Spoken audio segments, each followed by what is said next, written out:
Assalamualaikum warahmatullahi wabarakatuh. Waalaikumsalam warahmatullahi wabarakatuh.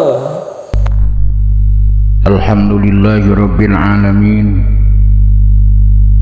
Wassalatu wassalamu ala asrofil anbiya'i wal mursalin Sayyidina wa maulana Muhammad wa ala alihi wa ashabihil mujahidin at-tahirin. Asyhadu an la ilaha illallah wahdahu la syarikalah al-malikul haqqul mubin. Wa asyhadu anna sayyidana wa nabiyyana Muhammadan abduhu wa rasuluhu an-nabiyul karim. Wa nahnu ala dzalika minasyahidin.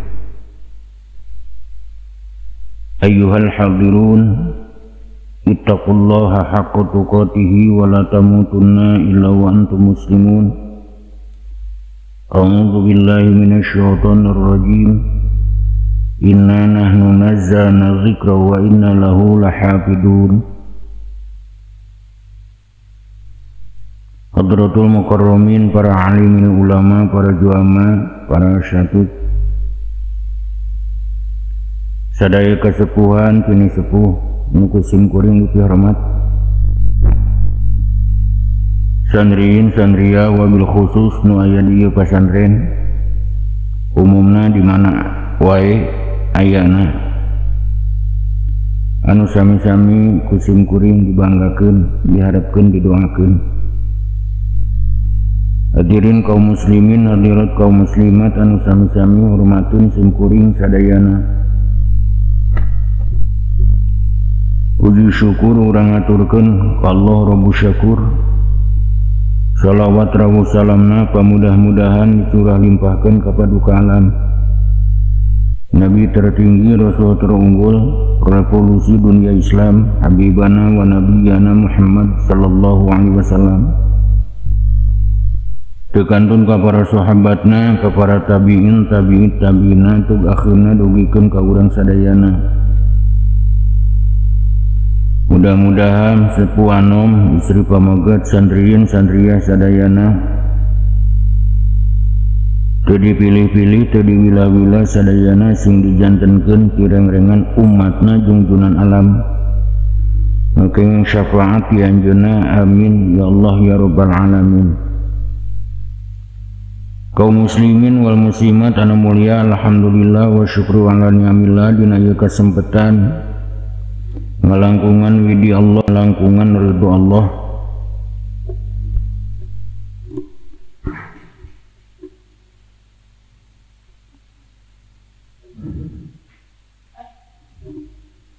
Alhamdulillah wa syukru ala ni'amillah.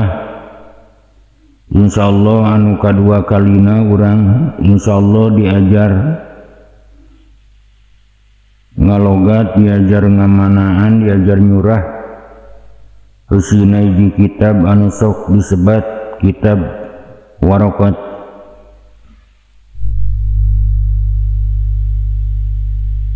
Anu ngajelaskeun hijipan ilmu anu sok disebat ilmu usul fikih.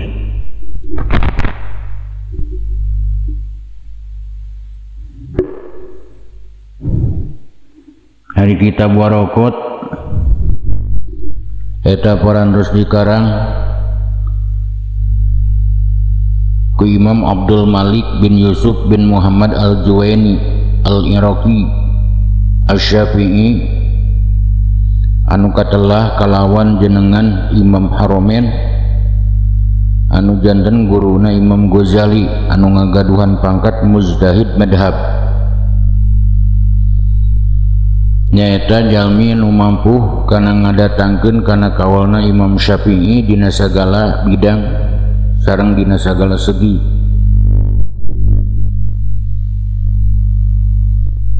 Anjeunna lahir di negeri Iran di kota Naisaburi dina tahun 418 Hijriah. Jadi umurna ieu kitab ayeuna teh geus hampir 1000 tahun.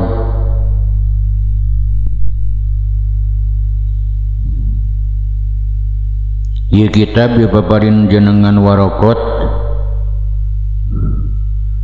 lajeng disarahan ku Imam Jalaluddin Al-Mahalli nyaeta anu parantos ngarang Tafsir Jalalain sareng anu parantos nyarahan kana kitab Jam'ul Jawami. Anjeunna dilahirkeun di Kampung Mahal di kota Kairo, negara Mesir. Dina tahun 768 Hijriah.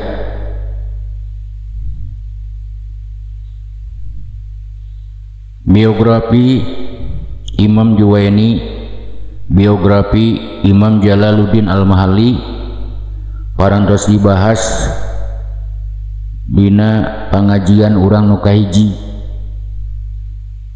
Tadina pangajian urang ayeuna mah nu kadua insyaallah urang ngalajengkeun logat, urang ngalajengkeun syurahan. Sateacan urang ngalajengkeun hanca logat, hanja syurahan.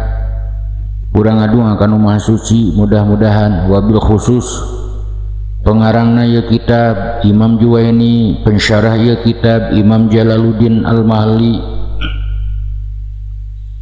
mudah-mudahan tambih-tambih kamuliaanana munggu Allah Rabbul Alamin. Oge urang ngaduakeun mudah-mudahan sepuh urang sadayana, guru urang sadayana anu parantos calik di alam barjah, pamudah-mudahan kenging pangampura rahmat oge ridona Allah Rabbul Alamin. Amin ya Allah ya Rabbal Alamin. Ila hadratin Nabil Mustafa Muhammadir Rasulillah sallallahu alaihi wasallam. Al-Fatihah.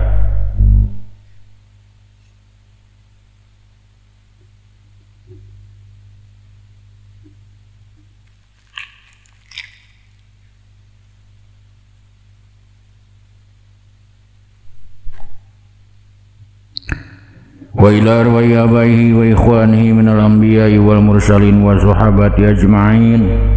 Syulillahi lahumul Fatihah.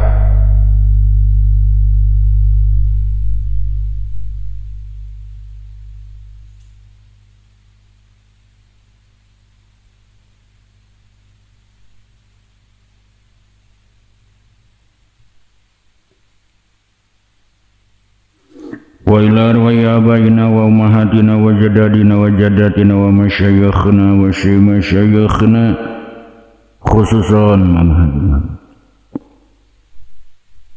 Syulillahi lahumul Fatihah.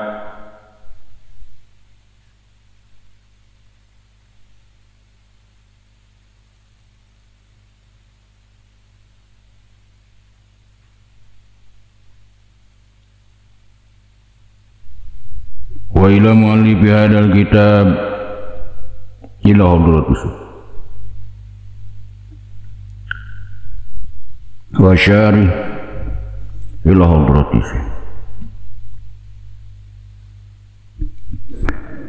radhiyallahu ta'ala anhum wa usulihim wa furuhim wa masyayikhim wa ahli baitihim wa ahbabihim wa muridihim wa muhibbihim wa ahli silsilatihim wal akhidina anhum. Syulillahi lahumul Fatihah.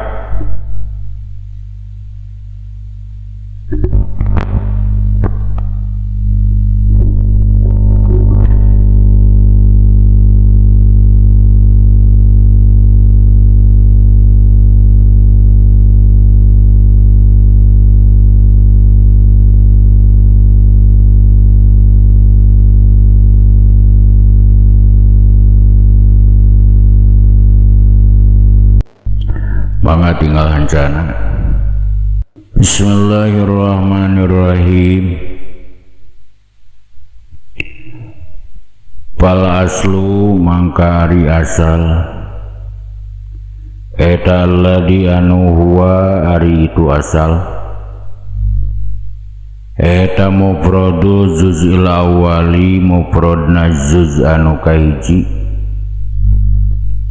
ma nyaeta perkara yubna anu diadegeun alaihi kana itu ma naon goiruhu liana itu mah kaslil jidari seperti asalna tembok ay asasihi tegesna pondasina itu jidar wa asli sajaroti jeung asalna tangkal kai ay torpiha tegesna tungtungna itu sajaroh asabiti anu nancep fil ardi dina jero bumi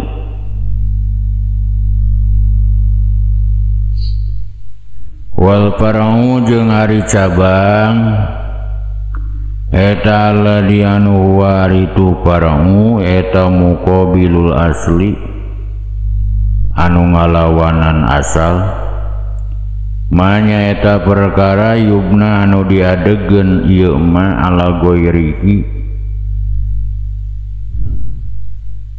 di atas liana eta mah kapurun syajaroti seperti pirang-pirang dahan hiji tangkal lias liha pikeun asalna itu sajaroh wa furu'il fikih jeung pirang-pirang furu'na fikih liusulihi pikeun pirang-pirang asalna fikih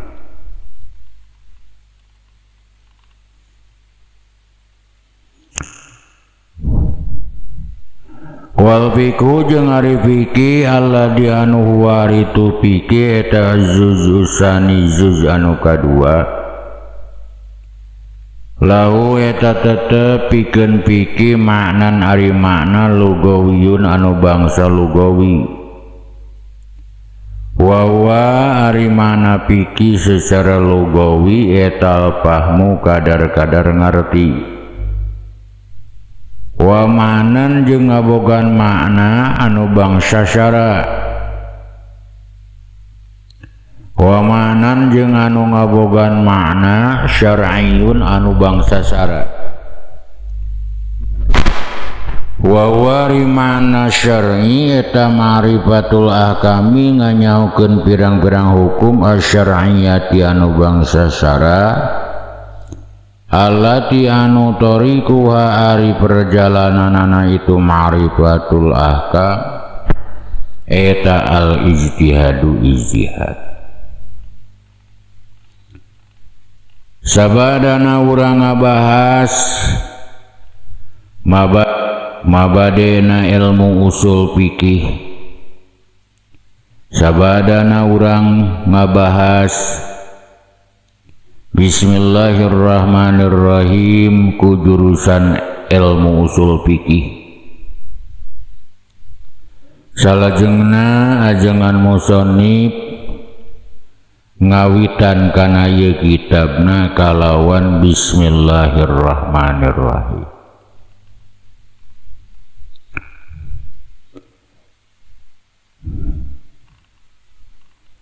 bismillahi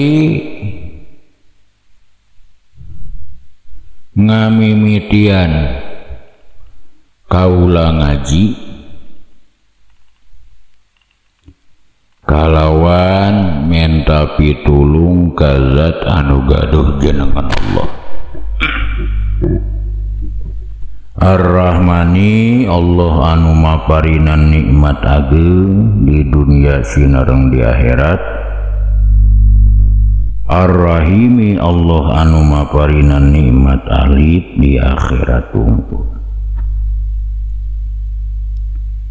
Satosna musannif ngawas bismillahirrahmanirrahim maka anjeunna teras ngucapkeun amma ba'du.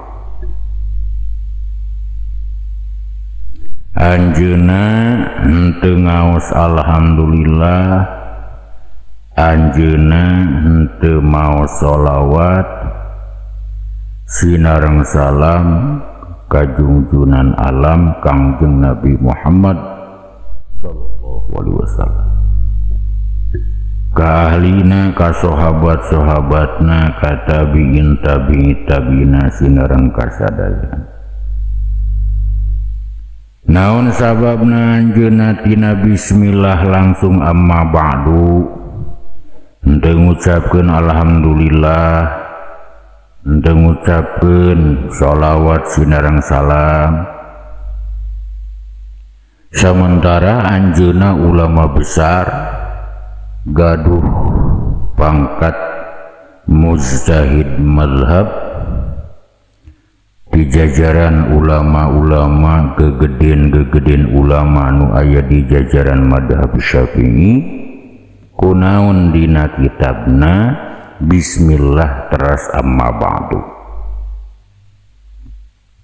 Henteu alhamdulillah, henteu mau sholawat sinareng salah.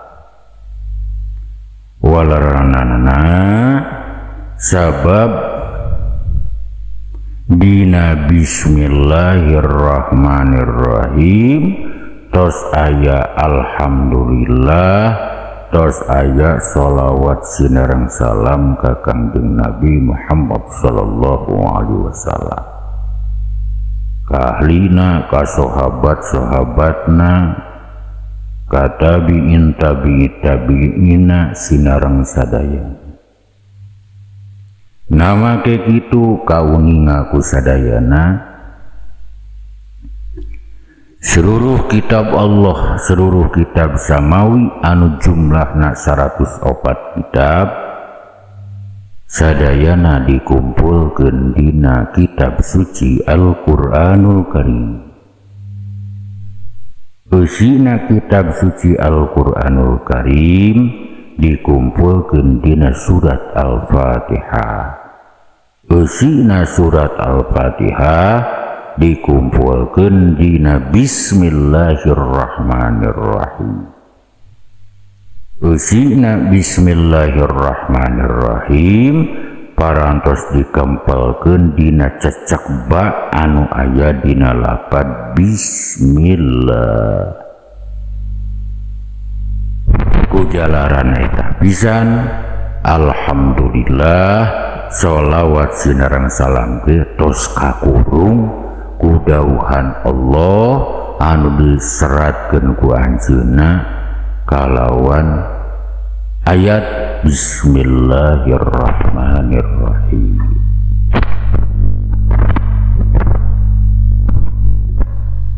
Waleran anu kadua pangna ajengan musannif dina bismillah langsung amma ba'du jiga teu maca alhamdulillah, jiga teu mau sholawat sinareng salam, margi anjeunna ninggal kana judulna ieu kitab anu dipaparinan jenengan waraqatun qalilatun. Waraqatun bentuk jama muannas salim, jamana nuduhkeun kana jama kilah, bisi can cekap aya jama nu nyangka lain nuduhkeun kana jama kilah, mangka anjeunna ngalajengkeun kalawan cariosanana qalilatun. Kumargi ieu kitab kalintang alitna, kumargi ieu kitab kalintang ringkesna, mangka anjeunna ngalak cekap kalawan dauhan Allah nu aya dina surat Al-Fatihah buktosna taya kajaba iwati bismillahirrahmanirrahim. Nu katilu urang husnudzon ka anjeunana mungkin wae secara tulisan anjeunna teu nyantumkeun, tapi secara lafziahna anjeunna ngucapkeun ba'da bismillah alhamdulillah, saba'da alhamdulillah mau sholawat sinareng salam tegesna rahmat Allah sinareng kahormatanana mudah-mudahan dicurah limpahkeun ka paduka alam Nabi besar Muhammad sallallahu alaihi wasallam, ka ahli-ahlina, ka sahabat-sahabatna ka tabi'in tabi'ina tu insyaallah dugi ka urang sadayana. Ari ieu kitab ngagaduhan jenengan Waraqat. Waraqat ngagaduhan makna pirang-pirang lembaran. Waraqatun bentuk jama muannas salim anu ngarupakeun anu nuduhkeun kana jama'u killah.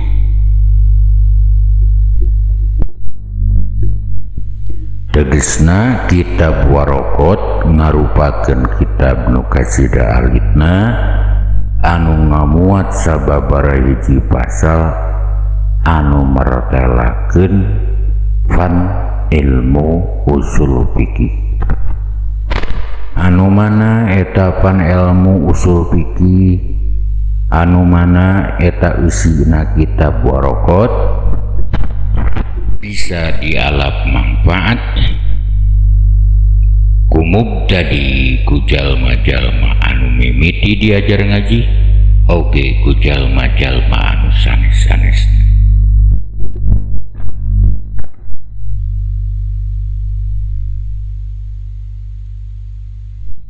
Dina lafad pahadihi bismillah lajeng amma ba'du lajeng aya lafad fahadihi waraqatun qalilatun.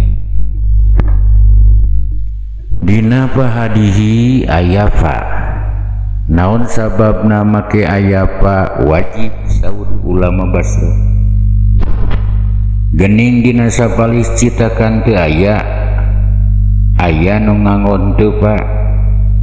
Sabada amma ba'du langsung aya bahasa hadihi waraqatun madan jadi doraka. Naon sabab saur ulama Basrah di mana urang saatosna ngucapkeun amma ba'du ada nabi wa ba'du kadituna wajib ngadatangan fa. Wajib saur ulama Basrah. Mu'tajimun fa ba'da amma ba'du au wa ba'du. Tapi menurut ulama kufah mah teu wajib. Model khotib nu khutbah sami musakali dina Jumatan dina sabada ngucapkeun amma ba'du aya nu ngucapkeun ya ayyuhal hadirun sai malah wajib saur ulama Basrah mah aya wae nu ngucapkeun ayyuhal hadirun todasa naon sabab menurut ulama Kufah mah teu kedah nyantumkeun fa ya ayyuhal hadirun ittaqullah qop ayyuhal hadirun ittaqullah mangga. Terus lafad bahadihi aya lafad waraqatun saur tadi kecap waraqatun bentuk jama muannas salim anu nuduhkeun kana kilah. Sabab jama teh bejana aya dua, hiji jama anu nuduhkeun kana kilah saeutik hitunganana diwiwit 3 dugi ka 8. Aya jama-jama anu nuduhkeun kana katroh hitunganana di 10 dugikeun kanu teu kahitung. Wajan jama taksir anu nuduhkeun kana mana kilah saur dina alfiyah ukur ngagaduhan 4 wajah afilatun afulun summa filah summa ta'afulun jumu'u killah. Satos beres ngabahas lapad waraqatun kadituna ajengan musannif nyantumkeun lafad qalilatun. Naon maksudna ngajelaskeun kana yen sanyanyana kitab waraqat eta yufidu killah maedahkeun kana killah maedahkeun kana salib sakedik tapi luas kamangfaatanana jembar dina kailmuanana hampir 1000 tahun usiana ieu kitab anu sok disebut kitab waraqat.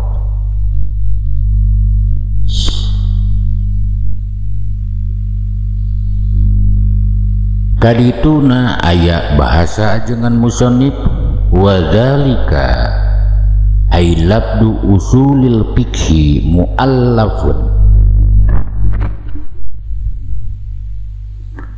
lapan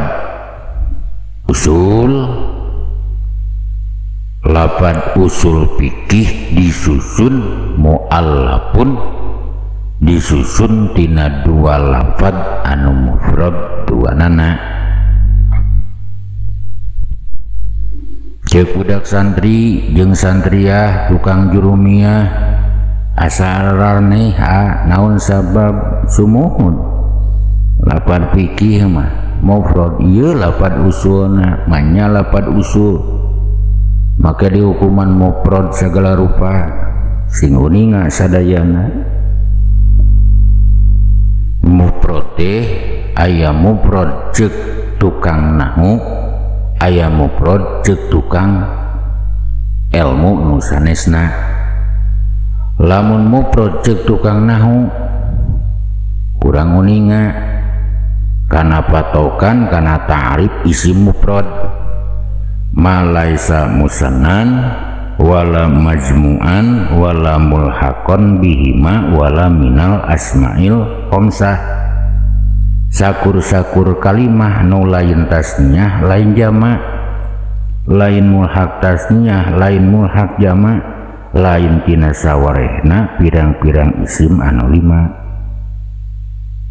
Dina jurumiyah deui diberik deui ditoong deui ambrok deui jeung kecap mufrad dina bab mubtada sareng khobar. Khobar teh dibagi 2 aya khobar mufrad aya khobar ghair mufrad. Mufrad dina bab mubtada jeung khobar mah beda deui jeung isim mufrad lalawanan tasniyah lalawanan jama. Ari mufrad dina khobar ma laisa jumlatan wala syabihan bil jumlah. Sakur-sakur perkara anu lain jumlah lain sebeh jumlah disebut mufrad.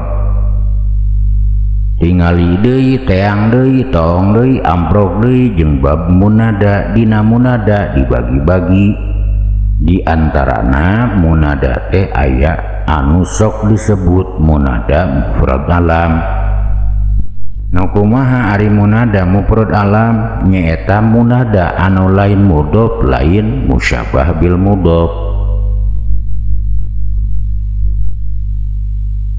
Adukeun ge kana ieu patokan ceuk ajengan musannif kecap usul fikih teh disusun tina 2 lafad anu duanana mufrad. Lamun ditong kurang ku ilmu nahwu lafad usul lain mufrad fikih mah sumuhun mufrad. Sementara ceuk ajengan musannif baik usul baik fikih duanana ge bentuk mufrad. Tah sing uninga sadayana anu dipimaksad ku mufrad dina ieu pembahasan mah nyaeta mufrad saur istilah ulama-ulama ahli mantek. Mufrad muqabilut tarkib mufrad lawan daripada tarkib. Lain mufrad ceuk ilmu nahwu nyaeta mufrad anu muqabilut tasniyah wa jam'i. Lain mufrad ceuk ilmu nahwu nyaeta anu patokanana dina khobar lain jumlah lain sebeh jumlah. Lain mufrad ceuk ilmu nahwu anu aya dina bab munada nyaeta mufrad anu boga harti henteu mudhof henteu musyabah bil mudhof. Tapi nu dipimaksud ku mufrad dina ieu basa mah nyaeta mufrad nurutkeun ulama-ulama ahli mantek, nyaeta mufrad anu jadi lalawanan tarkib.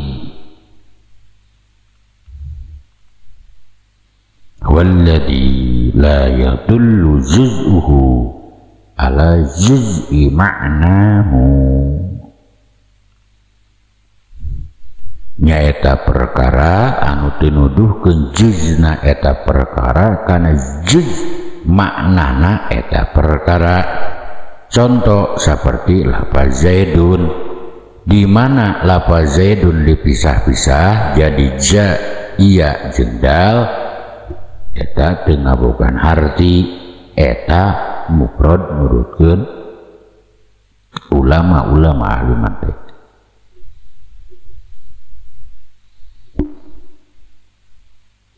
Ari ilmu mantek eta diperyogikan ka bina-bina,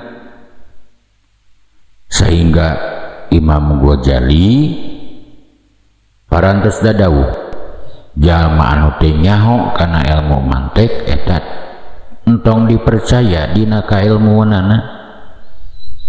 Tapi saur sebagian ulama mah ngaji ilmu mantek teh lain kudu malah ulah haram hukumna. Seperti Imam Nawawi, Imam Ibnu Salah aranjeunna mah ngaharamkeun kana diajarna kana ngajina bab-bab ilmu mantek. Ibnu Salah wan Nawawi wa harrama wa qala qaumun yang bagi ayu ulama.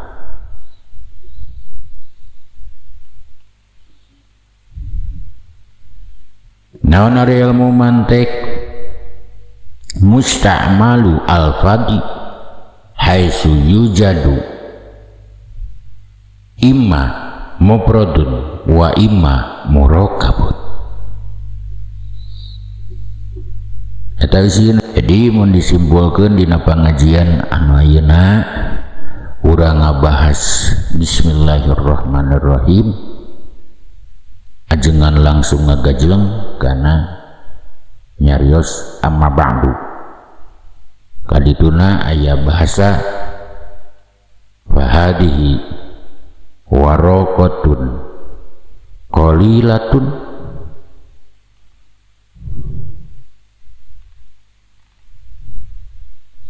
tastamilu ala ma'rifati usulin min usulil fikhi yantabi'u bihal mubtadi wa ghairuhu wa dzalika ay labdu usulil fikhi mu'allafun min juz'aini mufradaini minal ifradil muqabili litarkibi. Namanya sakitu pembahasan dina ta'lim nu ayeuna, mudah-mudahan aya manfaatna khususna kanggo simkuring umumna kanggo sadayana anu reresna ti Allah sinareng ti Rasulna anu lepatna tina kabodohan wae simkuring mugi-mugi keun pangampura Allah Rabbul Alamin. Rabbana atina fid dunya hasanah wa fil akhirati hasanah wa qina adzabannar. Wassalamualaikum warahmatullahi wabarakatuh.